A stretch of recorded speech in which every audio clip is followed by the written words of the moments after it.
Welcome back दोस्तों, स्वागत है आपका न्यू माइंड 802 के अंदर। जैसे कि आपने थंबनेल के अंदर देख ही लिया होगा, सबको जो है कंप्यूटर तो सीखते हैं, मगर उनको जो है कंप्यूटर के कीज का जो है कंप्लीट जो उनमें सिंबल होते हैं उनके बारे में सबको अधिकतर को नॉलेज होती है, मगर कुछ को जो है नॉलेज नहीं होती है। अच्छा, हमको सिखा रिया है। जो क्वर्टीज कीबोर्ड होता है, तो इसका आप देख ही सकते हैं। मैंने आपको एक फोटो भी दिखा देता हूं इसका। ये देखिए, तकरीबन लगभग 99% सबके पास ऐसा ही कीबोर्ड होता है, गेमिंग वगैरह के एक्स्ट्रा फीचर्स को छोड़ के। ठीक है, तो जो भी हम ऑफिशियली वर्क करते हैं तो उनके अंदर जो क्वर्टीज होता है, क्वर्टीज कीबोर्ड क्यों बोला जाता है? सबसे पहली बात तो ये है, क्वर्टीज इसलिए बोला जाता है क्योंकि QWERTY, ठीक है, ये जो है क्वर्टीज इसलिए बोला जाता है क्योंकि इसके अंदर ये फर्स्ट में जो उठाए गए हैं ये सिंबल्स हैं। ठीक है, इसलिए इसका नाम क्वर्टीज कीबोर्ड है। अच्छा, अब यहाँ पे देखिए, आप देख सकते हैं इसके ऊपर सिंबल्स हैं। यहाँ पे ये वाला सिंबल है, ये है 1 2 3 4 5 6 7 8 9 0, फिर यहाँ पे ये आ जाता है। पता नहीं क्या क्या सिंबल डाल रखे हैं, मगर उनका नाम हमारे को नहीं पता। तो चलिए शुरू करते हैं कि इनको जो है बोलते क्या है। जो फर्स्ट में जो 1 नंबर होता है उससे पहले देखिए, ये देखिए, यहां से 1 नंबर से पहले यहां पे अगर आप देखेंगे तो आपको मैं दिखा देता हूं। ये देखिए, सबसे पहले तो मैं कई बार आपको बता चुका हूं कि विंडो की दबाइए, विंडो की दबाइए। विंडो की कौन सी होती है? विंडो की देखिए ये वाली होती है, जो ये वाला है ना, ये वाला सिंबल आपके कीबोर्ड में बना हुआ मिलेगा, ये वाला, इसको बोलते हैं विंडो की। ठीक है, और उसके बाद जो है, जब ये क्यों बोली जाती है विंडो की, क्योंकि देखिए जो इस पे सिंबल बना होगा ना, जब विंडो आप ओपन होगी तो उसमें लगभग कुछ ऐसा ही मिलता जुलता सिंबल होगा, तो इसी से उठाया गया है ये। ठीक है, इसलिए इसको विंडो की बोलते हैं। उसके बाद देखिए यहाँ पे जो फर्स्ट में जो है 1 नंबर से पहले, इसको क्या बोलेंगे? ठीक है, जो फर्स्ट में जो सिंबल होता है उसको बोलते हैं टिल्ड। ठीक है, टिल्ड बोलते हैं। इसमें आपने देखा होगा इसका यूज कहां पे होता है? इसका यूज होता है जहां पे आप मैथमेटिक्स के अंदर आपने देखा होगा इक्वल्स टू लगाते हैं, उसके ऊपर एक सिंबल लगा होता है। ठीक है, काफी जगहों पे होता है, मगर मेनली जो है इसमें मैथमेटिक्स के अंदर इसको इस्तेमाल किया जाता है, तो इसको टिल्ड बोला जाता है। इसके बाद आता है एक्यूट। एक्यूट क्या होता है? ये एक्यूट इसको बोलते हैं इसके नीचे वाले सिंबल को। इसमें क्या होता है कि ये तकरीबन जापानीज और फॉरेनर लैंग्वेज की उसके अंदर यूज होता है। उसके बाद 3 नंबर पे आता है ये एक्सक्लेमेशन मार्क। अभी आप ये देखो, एक्सक्लेमेशन मार्क होता है, हिंदी में बोल देते हैं जिसे पूर्ण विराम। यहाँ पे देखिए @ ये जो है सिंबल आपने काफी बार जो है अपने ईमेल आईडी वगैरह में यूज किया होगा, तो ये वहां पे जो है इसका इस्तेमाल होता है, @ इसको बोलते हैं। ठीक है, उसके बाद हैशटैग, इससे तो आप सब वाकिफ होंगे ही। ठीक है, क्योंकि ये जो है हैशटैग जो है ये लगाया जाता है, जैसे अपने फेसबुक, इंस्टाग्राम, ट्विटर, यूट्यूब, जितने भी अपने सोशल मीडिया अकाउंट्स हैं उनमें जो है इनका इस्तेमाल काफी जगह होता है, हैशटैग बोला जाता है। दूसरा है डॉलर। ये जो है करेंसी के लिए यूज होता है, जहां पे हम डॉलर वगैरह साइन करते हैं। ये पैसा ही पैसा होगा। उसके बाद आता है 7वां नंबर, परसेंटेज, जहां पे मैथमेटिक्स के अंदर परसेंटेज को सिंबल करने। उसके बाद आता है ये कैरेट।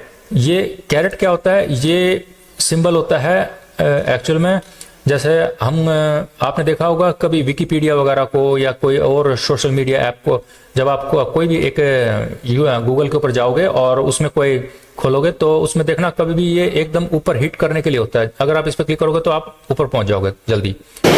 अच्छा, वो ऊपर नहीं, पेज के, ठीक है, समझ गया, टॉप पे। ठीक है, तो उस वहां पे जहां पे उन्होंने लिंक दे रखा होगा। उसके बाद जो है इसको जो है हम एंड के या एम्परसेंट बोल देते हैं, और या फिर जो है इसको एंड की जगह यूज किया जाता है। एस्ट्रिक। एस्ट्रिक में क्या होता है? इसको मल्टीप्लिकेशन के लिए यूज किया जाता है, जहां पे हमारे को कंप्यूटर के अंदर मल्टीप्लाई वगैरह कराना होता है, तो उसको इस जगह पे इसको जो है यूज किया जाता है वहां पे। अब ये देखिए, ये होती है स्मॉल ब्रैकेट, 11 नंबर पे स्मॉल ब्रैकेट। इसमें जो है ये स्टार्टिंग ब्रैकेट होते हैं, ये क्लोजिंग ब्रैकेट होती है।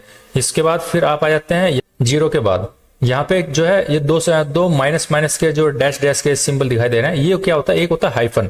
ठीक है, एक होता है अंडरस्कोर के लिए। हाइफन होता है, आप इसको हाइफन के लिए या माइनस के लिए इस टाइप से यूज कर सकते हैं।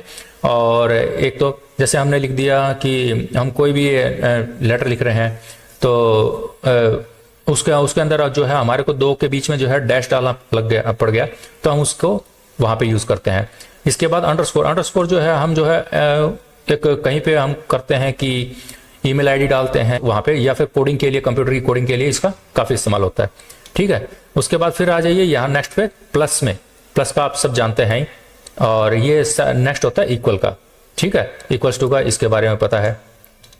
उसके बाद फिर आप आ जाइए नीचे, इसके बाद आ जाता है मिडिल ब्रैकेट, फिर आ जाता है लार्ज ब्रैकेट। इनको जो है मैथमेटिक्स में या फिर आप कंप्यूटर अपनी टाइपिंग में आप उसको इस्तेमाल में ले सकते हो, बाकी ये कोडिंग वगैरह में भी काफी इस्तेमाल होता है।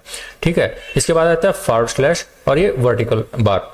ये देखिए, ये जो आप देख रहे हो ये यहाँ पे है, बैक स्पेस होता है, बैक स्पेस के इसको बोलते हैं बैक स्पेस, जिससे जो हम आपने पहले भी मेरे वीडियो में देखा होगा कि जैसे हम टाइपिंग करते हैं तो बैक स्पेस दबाएंगे तो वो वर्ड्स को जो है आगे पीछे की ओर रिमूव करना स्टार्ट कर देगा। ठीक है, अगर हम वर्ड्स के आगे रखेंगे कर्सर को, ठीक है, और अगर कर्सर को अगर हम वर्ड के अगर पीछे रख देंगे तो हमारे को डिलीट दबाएंगे तब वो उसको आगे वालों को डिलीट करेगा। तो दोनों में ये डिफरेंस है, इस चीज को पक्का ध्यान रखिए। तो उसके बाद फिर आ जाता है दो सिंबल हैं, जिसमें एक होता है वर्टिकल बार, एक होता है फॉरवर्ड स्लैश बैक स्लैश। ठीक है, ये देखिए, ये रहा फॉरवर्ड स्लैश, ये रहा, और ये जो है वर्टिकल बार। उसके बाद जो है ये जो है ये होता है कॉलन। कॉलन का इस्तेमाल हम जो है अपनी बुक्स वगैरह के अंदर काफी जगह करते हैं। उसके बाद आता है ये सेमीकोलन। सेमीकोलन में क्या है, ये सेमीकोलन में भी सेम ऐसे ही जैसे हम कोई वर्ड्स वगैरह लिखते हैं, कोई पैराग्राफ लिखा और उसके बाद जो है उसके अंदर भी काफी जगह यूज होता है। उसके बाद डबल, ये डबल कोट्स होता है। ठीक है, आप ये देखिए, ये यहाँ पे आगे नीचे ये कॉलन हो गया, ये सेमीकोलन हो गया, और ये डबल कोट्स। ठीक है, और ये अपोस्ट्रोफी एस, और ये हो गया अपोस्ट्रोफी एस। इसको जो है आपने देखा होगा कभी, हमें कोई, जैसे मैं टाइप करके दिखा देता हूं आपको, हमने कोई स्पेशल चीज लिखनी है, हेलो, और उसको जो है डबल कोट्स के अंदर हमने डबल कोमा बोल देते हैं जिसे, इसके अंदर डाल दिया है। तो और ये जो सिंगल वाला है, सिंगल वाला कहाँ यूज होता है, जैसे मान लो कि हमने लिखा कि काउ, और काउ के बाद अगर हमारे को काउज करना है, काउज, ठीक है, तो ये तकरीबन सबने पढ़ा है लेस देन, मैथमेटिक्स में यूज होता है लेस देन, और ये होता है ग्रेटर देन, ये यहाँ पे है, ये दोनों। ठीक है, उसके बाद ये आता है फिर कोमा, जैसे हम कोई भी चीज टाइप करते हैं उसके बाद कोमा लगाते हैं। ये इंग्लिश में जो टाइपिंग वगैरह होती हैं या कोडिंग वगैरह होती है तो उसमें इसका इस्तेमाल होता है। ठीक है, ये फुल स्टॉप, इसका सबको पता है कि लाइन लिखो और फिर फुल स्टॉप लास्ट में लगाया जाता है, क्वेश्चन मार्क, क्वेश्चन पूछने वगैरह के लिए। उसके बाद ये ऑब्लिक। ठीक है, ये यहाँ पे जो है less than, greater than, comma, full stop, और ये क्वेश्चन मार्क, और ये ऑब्लिक। यहाँ पे विंडो की फिर मिल जाएगी। ये विंडो की जो है किसी कीबोर्ड के अंदर सिर्फ एक ही मिलेगी लेफ्ट साइड में, और कईयों में दोनों जगह मिल जाएगी। ये की जो है ये राइट क्लिक होती है, जो माउस के अंदर हम जो राइट क्लिक करते हैं वो उसका भी काम करती है, ये वाली।